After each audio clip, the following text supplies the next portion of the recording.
Hi friends, எல்லோருக்கும் வணக்கம்.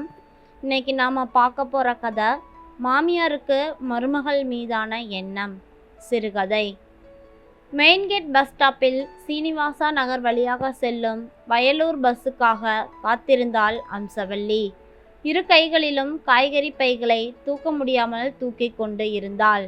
தெப்பக்குளத்தின் இரு பக்கங்களிலும் விற்கும் பச்சை பசேலென காய்கறியை வாங்குவதற்குனே வாரத்துக்கு ஒரு முறை இங்கு வருவாள். சத்திரம் பஸ் நிறுத்தத்துக்கு குறுக்கே சென்றால் உட்காருவதற்கு இடம் கிடைக்கும். ஆனால் அவ்வளவு தூரம் கையில் பைகளை தூக்கி கொண்டு நடப்பது சிரமமாக இருந்ததால் இந்த பக்கத்து பஸ் ஸ்டாண்டுக்கே வந்துவிட்டாள். பஸ்ஸிலோ உட்காருவதற்கு இடம் கிடைக்குமா கிடைக்காதா என மனசுக்குள்ளே புலம்பிக் கொண்டிருந்தாள். பஸ்ஸோ கூட்டத்துடன் வந்தது. எப்படியோ ஏறிவிட்டாள். உட்காருவதற்கு சீட்டே காலியாக இல்லை. சுற்றும் முற்றும் கண்களை ஓடவிட்டாள். நல்ல வேளை, ஏதோ கல்லூரி மாணவி எழுந்து உட்காருங்க என இடம் கொடுக்கவே நன்றிமா என்றபடி உட்கார்ந்ததும் தான் உயிரே வந்தது. வீட்டுக்கு போனா உட்காரவா முடியும் என்ற நினைப்பே அவளுக்கு ஆயாசத்தை தந்தது. மருமகள் இன்று வருவதற்கு இரவு நேரமாகும் என சொல்லி கொண்டு போயிருந்தாள். அவள் மத்திய அரசு அலுவலகம் ஒன்றில் வேலை பார்த்து வந்தாள். வேலை பார்க்கும் பெண்ணைத்தான் மகனுக்கு திருமணம் செய்து வைக்க வேண்டும் என்பது பெரிய தவறு என இப்போதுதான் அவளுக்கு புரிந்தது. பார்த்திபன் வந்ததும் இரண்டில் ஒன்று இன்று கேட்டுவிட வேண்டும் என தீர்மானித்து கொண்டே நைட்டு சமைத்து கொண்டிருந்தாள். மகன் வந்ததும் காஃபி கொண்டு வந்து கொடுத்தாள். அருகில் வராது அமர்ந்த தாயை என்ன என்பது போல் நிமிர்ந்து பார்த்தான் பார்த்திபன். பார்த்திபா, வர வர என்னால் ரொம்ப முடியறதில்ல. எனக்கும் வயசாயிட்டே போகுது. மெயின்கேட் போய் காய்கறி வாங்கிட்டு வர்றதுக்குள்ளேயே போதும் போதும்னு ஆயிடுச்சு. வந்ததும் வராதுமா ராத்திரி வேற சமையல். ஏமா, இங்கே பக்கத்தில் கிடைக்கிற காய்கறியை வாங்கிக்கனா நீ தான் கேட்க மாட்டேங்கிற. எங்கள் 2 பேராலையும் முடிய மாட்டேது, நேரமும் இல்லை. உன் பொண்டாட்டி ராத்திரி சமையலாவது செய்யக்கூடாதா?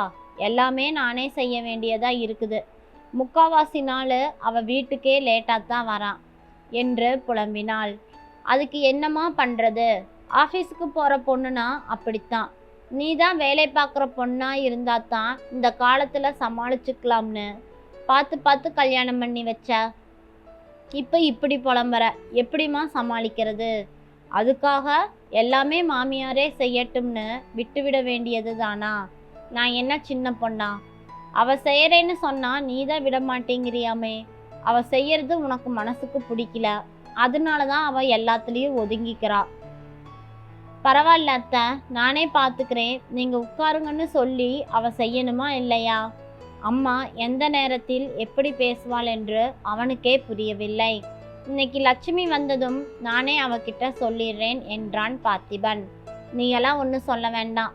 நாளைக்கு நான் மதுரைக்கு சுமித்ரா வீட்டுக்கு கிளம்புறேன். ஒரு 10-15 நாள் நிம்மதியாக இருந்துட்டு வரப்போகிறேன். அப்போ லட்சுமி தானே கவனிச்சாகணும். சுமித்ராவும் அங்கே ஒண்டிக்கட்டையாக கிடந்து அல்லாடரா என்றாள் அவனின் அம்மா. தாராளமாக போயிட்டு வாமா.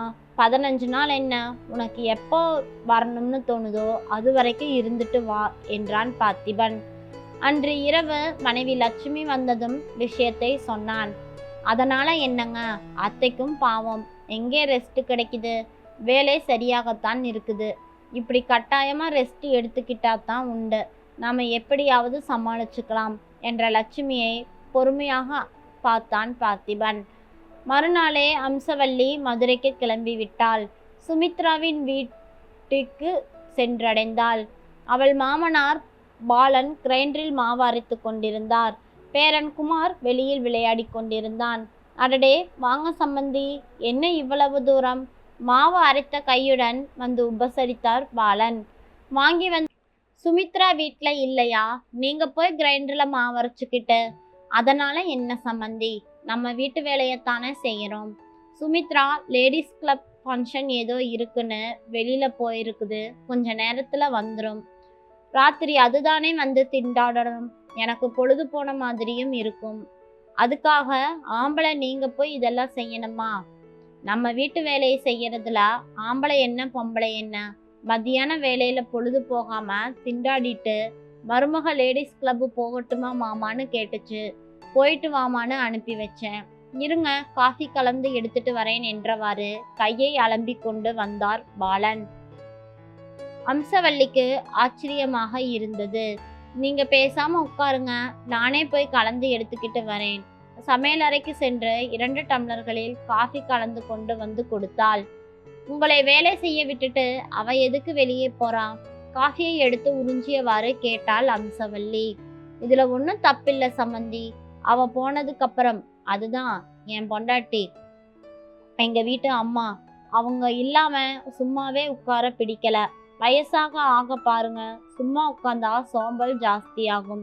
வீட்டுல மத்தவங்க செய்யறது எல்லாமே குத்தம் கண்டுபிடிக்க தோணும்.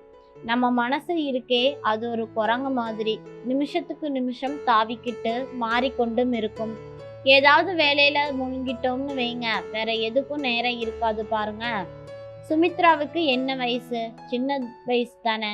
அதுக்கும் 4 இடத்துக்கு போகணும், வரணும், எல்லாத்தையும் அனுபவிக்கணும்னு ஆசை இருக்காதா?